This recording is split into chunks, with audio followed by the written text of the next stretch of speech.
구독과 좋아요는 보다 좋은 영상을 만들 수 있는 원동력입니다. 최근 일본 오사카 G20 정상회의에서 일본 아베 총리는 직접적으로 문재인 대통령을 홀대했습니다. 일본은 의장국임에도 불구하고 한국을 제외한 국가들의 정상들과만 1대1 회담을 가졌으며 고의적으로 한국과의 만남을 회피함으로써 직접적으로 한국에 대한 불편한 마음을 드러냈습니다. 이는 문재인 대통령이 귀국하는 길에서도 마찬가지였는데 한국에 대한 불만을 드러내기 위해서 한국 대통령을 홀대하는 행위는 국제적으로 좋은 매너라고 보기 어려울 것입니다. 일본 정부는 2018년 11월 한국 대법원이 강제징용 피해에 대해 일본 기업들이 배상하라는 판결을 내리자 1965년 한일 청구권 협정 위반이라고 주장하며 한국 정부의 양자 협의에 의한 해결을 요청했지만 이에 대한 답을 하지 않는다며 지난 5월 20일에 중재위원회의 설치를 요구했었습니다. 또한 6월 18일에는 스가 요시히데 관방장관의 브리핑을 통해 한국 측이 현 시점에서 중재에 응하지 않고 있다며 한국 측에 수용을 강하게 요구할 것이라고 밝혔습니다. 한국 정부는 일본 정부가 G20 정상회의에서 한일 정상회담 개최를 조건으로 강제징용 배상 판결에 대한 한국 정부의 구체적인 조치를 요구하지는 않았지만 해결안을 제시하라는 요청을 해와서 한일 양국 기업들의 자발적인 출연으로 피해자 기금을 조성하는 안을 제안했지만 일본 정부는 절대로 받아들일 수 없다며 매몰차게 거절했습니다. 또한 아베 총리는 G20 정상회의 전 일본의 한 언론을 통해 의장국이므로 일정이 꽉 차 있다며 시간이 제한되는 가운데 종합적으로 판단하고 싶다며 한일 정상회담을 하지 않겠다는 의사를 표명했었습니다. 문제는 일본이 여기에 그치지 않고 수출 품목을 제한함으로써 한국의 경제 보복을 실시하기로 한 것입니다. 아베 총리는 그만큼 한국과의 무역 전쟁에서도 충분히 이길 수 있다는 자신감이 가득한 모습입니다. 하지만 수출 제한 조치는 세계무역기구 협정상 원칙적으로 금지되어 있을 뿐 아니라 지난주 일본이 의장국으로서 개최한 주요 20개국 정상회의의 합의 정신과도 상충되는 것입니다. 과연 일본은 이렇게까지 한국을 홀대하고 국제협정까지 어겨가면서 얻고자 하는 것이 무엇인 걸까요? 한국과 일본 양 국가는 결코 손을 맞잡고 공동 번영을 이루어 나갈 수는 없는 걸까요? 안녕하세요. 우리가 알고 싶은 세계입니다. 아직까지 여러가지 해석이 많은 상황이지만 아베 총리가 이번 G20 정상회의에서 한국을 홀대한 이유와 수출 규제 조치는 7월 21일로 예정돼 있는 일본 참의원 선거의 승리를 위해 우익 지지층을 결집시키기 위한 정치적인 선택이라는 설이 유력합니다. 따라서 선거 전까지는 한국과 대립하는 국면을 유지해야 하기에 한일 정상회담은 일본의 참의원 선거 이후로 추진될 것으로 보인다는 것입니다. 하지만 당장 한국의 발등에 떨어진 큰 문제는 일본이 한국으로의 수출을 규제하겠다는 플루오린, 폴리이미드, 리지스트, 에칭가스 등 3가지 품목이 한국의 주력 수출 품목인 반도체와 디스플레이 생산에 반드시 필요한 소재들이라는 점입니다. 따라서 삼성전자, SK하이닉스, LG디스플레이와 같은 한국 주력 수출 기업들이 일본산 소재 공급 없이는 생산에 큰 차질을 겪을 수밖에 없다는 현실이 매우 뼈아프게 느껴지고 있습니다. 특히 일본 경제산업성은 이번 조치가 양국 간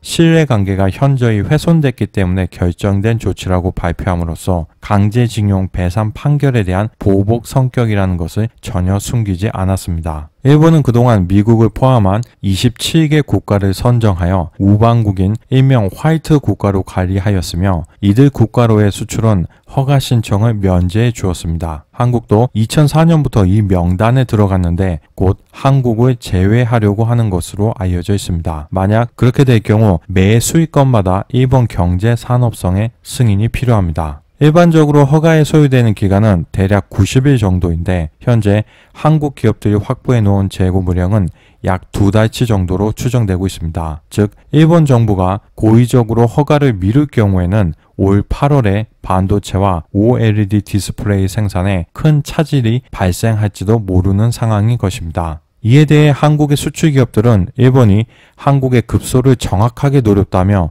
당혹감을 감추지 못하고 있습니다. 물론 일본이 전면적인 수출 제한보다는 단순히 제도상의 불편함을 주고자 했을 가능성도 있습니다. 하지만 향후 더 강한 조치를 취할 수도 있는 상황인 것은 부인할 수 없는 사실입니다. 우리가 가장 반성해야 하는 부분은 올해 초부터 일본 정부의 수출 규제 조짐이 감지되었음에도 불구하고 또한 몇 년 전부터 핵심 소재 공급처를 다변화해야 한다는 내부 의견에도 아무런 준비 없이 지내다가 이런 상황을 맞이하게 되었다는 것입니다. 타 국가의 소재 공급 없이는 반도체를 만들 수조차 없다면 과연 우리가 반도체 강국이 맞는 것인지 다시 곰곰이 생각해 봐야 할 것입니다. 한일 간 교역은 1965년 국교 정상화 이후에 반세기 동안 단 한 번도 한국이 흑자를 내지 못했습니다. 이는 수출 주도형 국가인 한국 입장에서는 매우 큰 문제입니다. 2018년만 해도 대일 무역 적자는 240억 달러에 달합니다.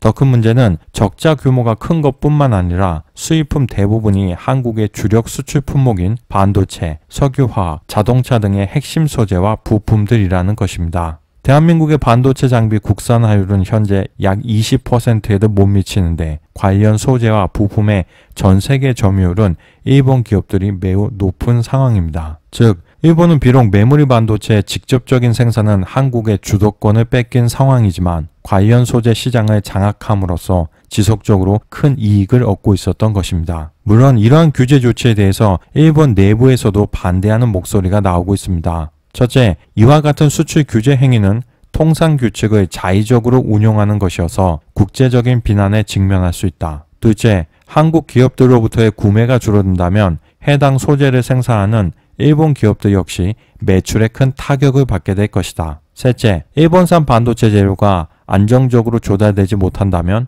중장기적으로 한국 기업들은 대체재를 찾을 수밖에 없을 것이다. 이는 곧 일본 제품 탈출로 이어질 수 있다. 또한 수출 규제된 소재를 이용해 생산하는 한국의 제품들이 일본의 소니, 샤프, 도시바 등의 기업들에도 약 10조 원가량 공급되고 있기 때문에 결과적으로 이번 일본 정부의 조치로 인해 일본 기업들 역시 중간재 구매에 어려움을 겪게 될 가능성이 매우 큽니다. 즉, 일본에서도 정치 놀이가 경제 놀이를 압도하여 불합리적인 선택을 하고 있다고 볼 수 있습니다. 이번 일본 정부의 수출 규제 조치를 보면 지난 중국 정부의 방식과 매우 흡사함을 알 수 있습니다. 지난 2010년 일본과 중국이 센카쿠 열도 갈등 당시에 중국이 자국산 히토류의 일본 수출을 중단했으며 노르웨이의 노벨위원회가 2010년 중국의 반체제 지도자 류 샤오보를 평화상 수상자로 선정했을 때는 노르웨이산 연어의 수입을 중단했습니다. 남중국해를 둘러싸고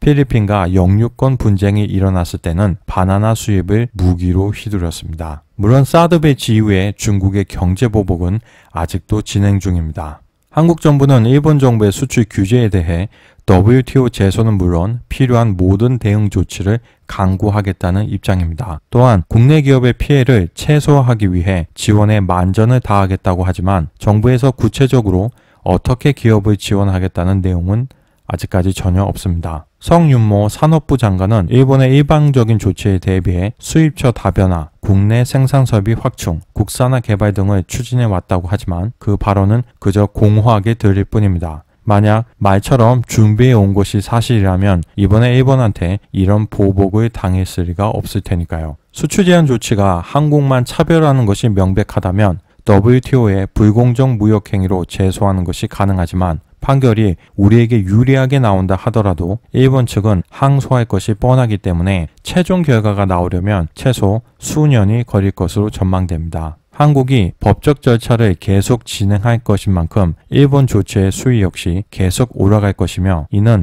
일본이 강제징용 배상 판결 문제를 한일 관계 자체를 재검토할 정도로 심각하게 보고 있다는 반증일 것입니다. 앞으로 우리가 일본과의 관계를 전면적으로 끊고 살아갈 수는 없습니다. 무역은 물론 향후 대북 공조에 있어서도 일본과의 협력이 필요한 면이 있습니다. 그렇기 때문에 우리는 아베 신조 총리에 대해서도 많은 연구가 필요합니다. 더 정확히 말하면 아베 신조 총리의 주 지지층인 일본의 구구 세력에 대해서입니다. 한 명의 지도자가 그 나라의 모든 의견을 다 대표할 수는 없지만 최소한 권력이 유지되고 있다는 것은 북한처럼 아주 예외적인 경우가 아니라면 일정 수준 이상 그 나라 국민들의 지지를 받고 있다는 것을 뜻합니다. 아베 신조 일본 총리는 1954년 9월 21일 일본 야마구치현 나가토에서 태어났습니다. 외할아버지는 2차 세계대전 A급 전범이었던 기시노부스케 전 총리입니다. 사실 2006년 제1차 내각 시절의 아베 총리는 친한파 정치인이라 불러도